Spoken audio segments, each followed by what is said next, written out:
하나님 말씀은 신명기 18장 1절부터 8절까지 말씀입니다.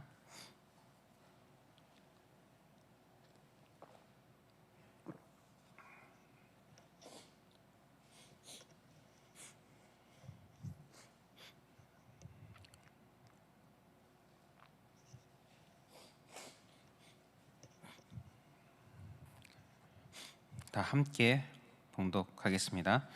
레위 사람 제사장과 레위의 온 지파는 이스라엘 중에 분깃도 없고 기업도 없을지니 그들은 여호와의 화제물과 그 기업을 먹을 것이라. 그들이 그들의 형제 중에서 기업을 가지지 않을 것은 여호와께서 그들의 기업이 되심이니 그들에게 말씀하심 같으니라. 제사장이 백성에게 받을 몫은 이러하니 곧 그 드리는 제물의 소나 양이나 그 앞다리와 두 볼과 위라. 이것을 제사장에게 줄 것이요 또 내가 처음 거둔 곡식과 포도주와 기름과 내가 처음 깎은 양털을 내가 그에게 줄 것이니 이는 내 하나님 여호와께서 내 모든 지파 중에서 그를 택하여 내시고 그와 그의 자손에게 항상 여호와의 이름으로 서서 섬기게 하셨음이니라.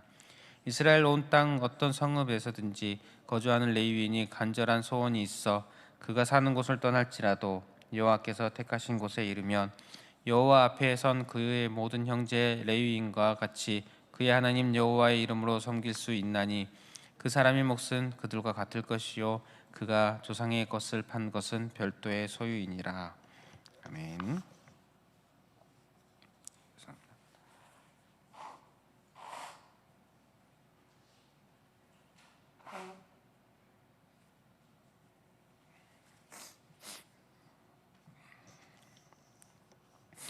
오늘 말씀은 레위 사람 그리고 그 레위 사람들 중에 일부인 제사장을 위한 규정입니다.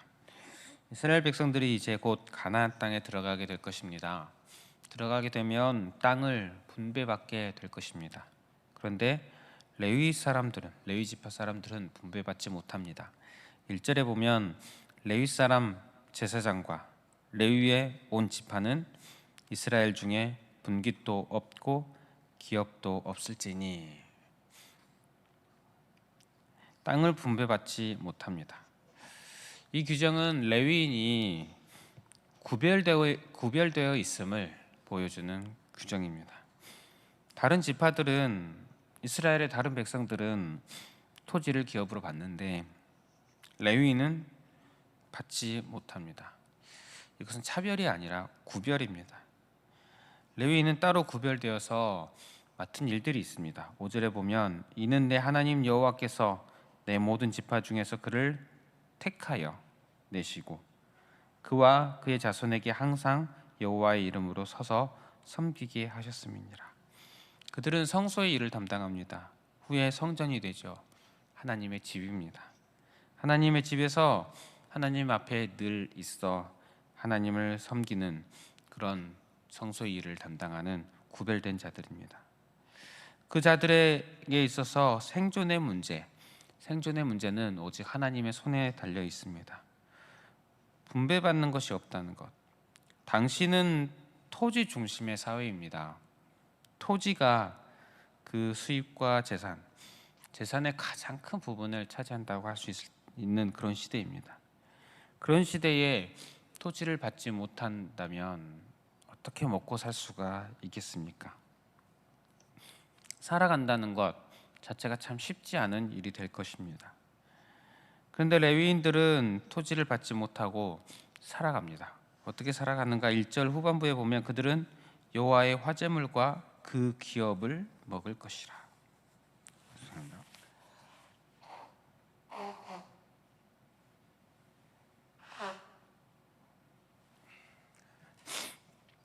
여호와께 드리는 제물 중에서 먹게 됩니다. 이것을 2절은 다음과 같이 표현합니다. 여호와께서 그들의 기업이 되심이니 하나님이 그들의 기업이 된다. 다른 지파들은 땅을 기업으로 받는데 이들에게 있어서 하나님이 기업이 되신다. 그들은 하나님만 바라보아야 하는 자들이 됩니다.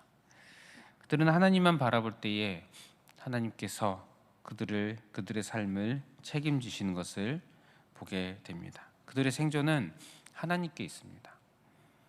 그들에게는 하나님이 필요하고 또한 그들이 하나님을 바라봐야 하는 자들입니다. 이 레위인에 대한 규정을 우리가 어떻게 이해할 수 있을까요? 먼저 누구를 향한 규정으로 우리가 이 시대에 이해를 할 수 있을까요?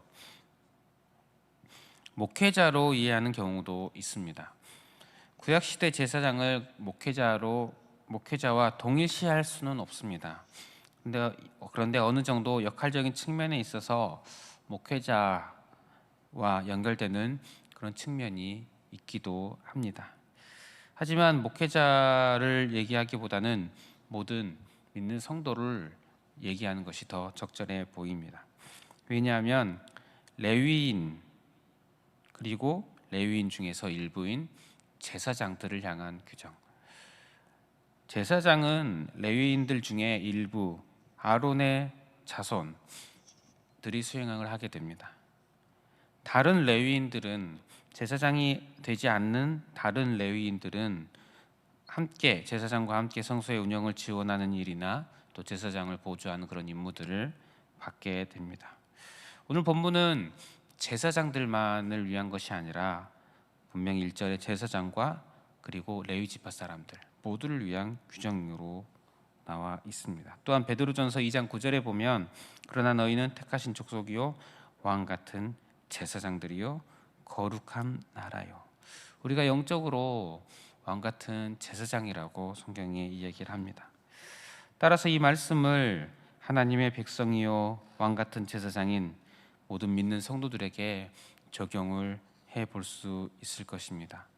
적용을 한다면 우리가 구별됨과 또 그들의 생존에 대한 문제를 생각해 보았을 때에 먼저 레위인의 구별됨과 같이 성도가 구별된 자라는 것을 우리는 다시 한번 기억해 볼 수가 있을 것입니다. 우리는 구별된 자들입니다. 세상 가운데서 택하시고 부르셨습니다. 이 구별됨은 우리가 다른 사람들보다 믿지 않는 사람들보다 더 우월하다는 것은 아닙니다. 우리가 더 선한 것이 결코 아닙니다. 우리가 뛰어난 것이 결코 아닙니다. 그저 주께서 우리를 택하시고 불러주셨고 예수 그리스도의 공로로 구원하여 주셨습니다. 은혜를 베풀어 주셨을 뿐입니다. 레위인들이 하나님의 집에서 하나님 앞에서 늘 살았듯이 이제 성도된 우리는 하나님의 자녀가 되어서 늘 하나님과 함께 살아갑니다. 우리는 늘 하나님 앞에서 살아가는 자들입니다. 그런 우리에게 하나님께서 원하시는 것은 거룩입니다. 거룩은 구별됨이죠. 하나님은 하나님이 거룩하시니 너희가 거룩해라 라고 명령하셨습니다. 성도는 거룩한 자, 구별된 자입니다. 즉 거룩하신 하나님을 닮아가는 자들입니다. 우리는 구별된 자들입니다. 세상을 닮아가는 자들이 아니라 하나님을 닮아가는 자들입니다. 여러분들은 세상을 닮아가고 있습니까? 하나님을 닮아가고 있습니까? 또한 성도는 하나님을 기업으로 삼는 자입니다. 우리의 기업은 하나님이십니다. 이 말은 우리는 하나님으로 사는 자라는 것입니다. 우리에게는 하나님이 필요합니다. 우리는 하나님을 바라보아야 합니다. 성도는 나의 죄악과 비참함을 아는 자입니다. 그에 대한 구원, 내 은혜를 아는 자들입니다. 그렇기에 우리는 하나님을 의지하는 자들입니다. 3절에서 5절에 보면 제사장이 받을 몫을 기록하고 있습니다. 3절, 4절에 보면 기록하고 있습니다. 하나님께서 구체적으로 제사장들이 살아갈 수 있도록 살피시고 또 기록까지 해주신 것을 알 수가 있습니다. 하나님께서 구별하신 성도들을 지키시고 보호하심을 우리는 믿습니다. 성도는 자신의 필요를 땅에서 구하지 아니하고 하나님께서 구함이 마땅합니다. 우리에게 땅의 것이 필요합니다. 의식주 반드시 필요합니다. 그런데 이것을 땅에서 구하지 아니하고 하늘 아버지께 구하는 자, 그것이 성도입니다. 왜 그렇습니까? 하나님의 돌보심을 우리는 신뢰하기 때문입니다. 하나님이 우리의 기업이기 때문입니다. 여러분들의 필요를 하나님께 구하고 있습니까? 하나님의 돌보심을 확신하고 계십니까? 오늘 우리가 이 말씀을 보았다면 하나님이 나의 기업이시다, 이런 고백을 하며 살아가는 저와 여러분들 되시기를 바랍니다. 말씀 마무리하겠습니다. 성도는 구별된 자입니다. 하나님을 닮아가는 거룩한 자임을 믿습니다. 우리가 하나님을 닮아가기를 힘쓰는 저와 여러분들 되시기를 바랍니다. 성도는 하나님을 기업으로 삼는 자입니다. 하나님으로 사는 자입니다. 하나님만 바라보는 저와 여러분들 되시기를 주님의 이름으로 축복합니다. 우리 함께 기도하겠습니다. 말씀을 기억하시면서 하나님만 바라보며 거룩한 삶을 살게 하여 주시옵소서. 이렇게 기도하시고 또 주어진 기도 제목들을 가지고 기도하시고 개인의 기도 제목으로 기도하겠습니다.